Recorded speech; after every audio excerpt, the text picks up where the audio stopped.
ডেমোক্রেসিতে অংশগ্রহণ করা, ভোটিং সিস্টেমে অংশগ্রহণ করা, ইলেকট্রাল পলিটিক্সে অবশ্যই দরকার বলে আমরা অনেক আগে থেকেই রাজনীতির ময়দানে এসেছি। আস্তে আস্তে আমার পরিবারে অন্যান্য আরও যারা পিছিয়ে যারা আছেন তারা আসছেন, এটা আমি স্বাগত জানাচ্ছি। তবে ব্যাপারটা হচ্ছে দল চয়নের ক্ষেত্রে একটা দুর্নীতিগ্রস্ত দলকে চয়ন করে ফেলেন, ফলে এটা নিয়ে অনেক সমালোচনা হচ্ছে, আলোচনা হচ্ছে, এটা নিয়ে অনেক চর্চাও হচ্ছে। এতটুকু বলবো যে যে দলটাতে উনি নাম লিখালেন সেটা একটা দুর্নীতিগ্রস্ত দল, যেই দলের অপদার্থতার জন্য, যেই দলের ব্যর্থতার জন্য, নোংরামির জন্য, চুরির জন্য যে 26,000 চাকরি বাতিল হয়েছে, তার মধ্যে অনেক যোগ্য আছে, আজকে যোগ্যগুলো রাস্তায় বসছে। যেই দলের জন্যই আনিসকে খুন হতে হলো, যেই দলের সর্বোচ্চ নেত্রী বলেন যে ওয়াকাফ নিয়ে আন্দোলন করতে গেলে দিল্লিতে গিয়ে আন্দোলন করতে হবে, সেরকম একটি দলের নাম লিখানোর জন্য উনি একটু সমালোচিত হচ্ছে। আমার থেকে গুটি কয়েক তৃণমূলের কিছু বিধায়ক নেতারা আছে, সৌজন্যতার সম্পর্ক আমরা রাখি, আপনারা জানেন ভালো করে। সেই ক্ষেত্রে মাঝে মধ্যে ফোনে হাই হ্যালো হয়। গতকালকে আমাকে এইরকম বেশ কয়েকজন ফোন করে তারা ক্ষোভের সাথেই বলছিলেন যে আমরা এতদিন দল করছি, এত স্যাক্রিফাইস করছি, হঠাৎ করে কেউ আসলো তাকে দলের এত বড় পদে বসিয়ে দিল, এটা কি গণতন্ত্র? আমি তাকে উল্টে জিজ্ঞাসা করেছিলাম একটা কথা, তারাই কথা বলে রাখি। শওকত মোল্লা সাহেবও খুব প্রকাশ করছে যে শওকত মোল্লা সাহেব বড় পদ পাওয়ার জন্য ক্যানিংয়ের নিরীহ মানুষের উপর অত্যাচার শুধু নয়, ভাঙড়ের মানুষের উপর অত্যাচার, মিথ্যা কেস এবং আমাকে ক্রমাগত ভাষাগত আক্রমণ করে যাচ্ছে, সেও পদ পেল না। তবে গতকালকে যখন তৃণমূলের কয়েকজন নেতা আমাকে ফোন করেছিলেন, আমি তাদেরকে জিজ্ঞাসা করলাম, দাদা আপনাদের দলের জেনারেল সেক্রেটারি কতজন? তিনি আমাকে অকপটে উত্তর দিলেন, দাদা এটা আমার পক্ষে বলা সম্ভব নয়, কারণ কখন কাকে বসিয়ে দেওয়া বোঝা মুশকিল।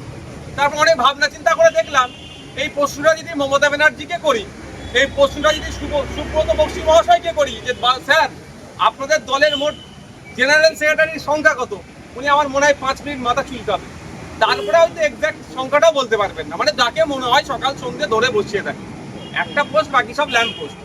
শওকত মোল্লা সাহেবের এখন অস্থিরতা বাড়বে, কারণ যে কাসেম ভাই সাহেবের সম্পর্কে, ভাইজান সম্পর্কে শওকত মোল্লা এতদিন আক্রমণ করেছে, বাই ডিফল্ট ডেজিগনেশন অনুযায়ী কাসেম ভাইজান শওকত মোল্লার অনেক ওপরে বসছে, কাসেম ভাইজানকে এখন ভাইজান সম্বোধন করতে হবে, ফলে ওনার একটু ফাটবেই।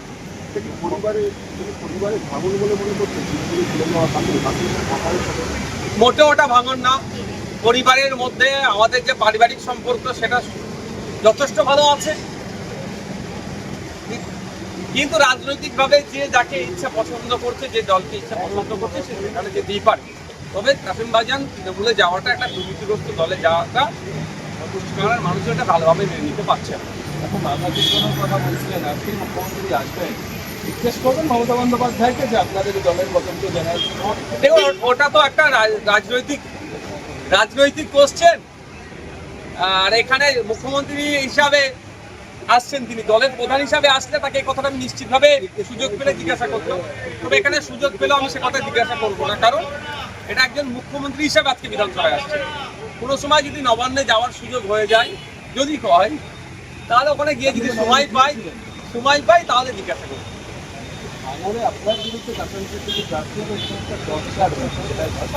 আমি চাইছি আমার বিরুদ্ধে মুখ্যমন্ত্রী প্রার্থী হোক, আমি এটা চাই, আমি অন্য কাউকে চাইছি না। আমি চাইছি আমার বিরুদ্ধে মুখ্যমন্ত্রী প্রার্থী হোক। তবে একটা কথা জানিয়ে রাখি, পশ্চিমবাংলার মুসলিম সম্প্রদায় তৃণমূল থেকে যেভাবে মুখ ফিরাতে শুরু করেছে, কাউকে দিয়ে ড্যামেজ কন্ট্রোল করতে যদি চাই সেটা হবে না, কারণ একের পর এক পদক্ষেপ তৃণমূল কংগ্রেসের মুসলিম সম্প্রদায়ের মানুষজন ক্ষিপ্ত হয়ে উঠছে। মুসলিম তোষণের নামে মুসলমানদের শোষণ করা হচ্ছে পশ্চিমবাংলায় বিজেপির সহযোগিতা নিয়ে, শুভেন্দু অধিকারীর সহযোগিতা নিয়ে মমতা ব্যানার্জির সরকার মুসলমানদের উপরে আক্রমণ চালিয়ে যাচ্ছে। কখনো ওয়াকফ সংশোধনী আইনের বিরুদ্ধে প্রতিবাদ করতে গেলে মিথ্যা মামলা দিয়ে জেল খাটানো হচ্ছে, তো কখনো দিল্লি যাওয়ার নিধান দিচ্ছে, ফলে পশ্চিমবাংলার মুসলমানরা তৃণমূল কংগ্রেসের কাছ থেকে মুখ ফিরিয়ে নিচ্ছে। কাউকে এসে যদি মনে করে এই ভাঙাবাদ জোড়া লাগাবার চেষ্টা হচ্ছে, সেটা বিদ্যা হবে। এই যে আপনি যখন প্রেস মিট করছেন তখন সরকার সাহেব বললেন এটার জন্য বেশ কথা হচ্ছে, রাজনীতি থেকে যোগদানের কোনো বিষয়? আমার সাথে কথা হয়নি, কারণ হচ্ছে আমি আপনাদের কোশ্চেনের উত্তর দিচ্ছি না। আসলে সরকারবাবু তার গাড়ির কাজটা সৌজন্য বিনিময়। যখন ব্যাপারটা হচ্ছে আপনাদের দিকে হয়তো হাসতে পারেন,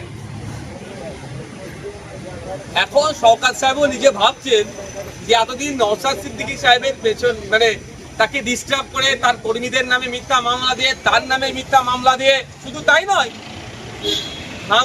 ভাঙড় ডিভিশনের একাধিক থানার অফিসারদেরকে তৃণমূল কংগ্রেসের রাজনৈতিক মঞ্চে বসিয়ে দিতে পেরেছেন যে শওকত সাহেব, সেই শওকত সাহেব এখন ভাবছে তাকে আবার শাসন করবে কাসেম সিদ্দিকী ভাইজান। ওই জন্যই হয়তো হাসিটা দুঃখের হাসি আসছে না সুখের হাসি আসছে, তাকে জিজ্ঞাসা করুন আপনারা। আপনি খুশি কাসেম সিদ্দিকী তৃণমূল কংগ্রেসের যোগদান? দেখুন, একটা অন্য রাজনীতি দলে গেছে, আমি তৃণমূলের কংগ্রেসের চরম বিরোধী, বিজেপি চরম বিরোধী, খুশি হওয়ার প্রশ্ন আসবে কেন? তবে হ্যাঁ, রাজনৈতিকভাবে আমি তাকে স্বাগত জানাবো, রাজনৈতিক ময়দানে রাজনৈতিকভাবে মোকাবেলা করার জন্য। এরপরে কাসেম সিদ্দিকীর কথা হয়েছিল আপনার? না, আমার হয়ে ফুরফুরা শরীফের পীরজাদারা রাজনীতি আসছে, এটা কি খুব ভালো সংকেত নাকি অন্য কোনো সংকেত? অসুবিধা কোথায়? আমি তো মনে করি আরো বেশি বেশি করে যারা ধর্মীয় গুরু তাদের রাজনীতিতে আসা দরকার।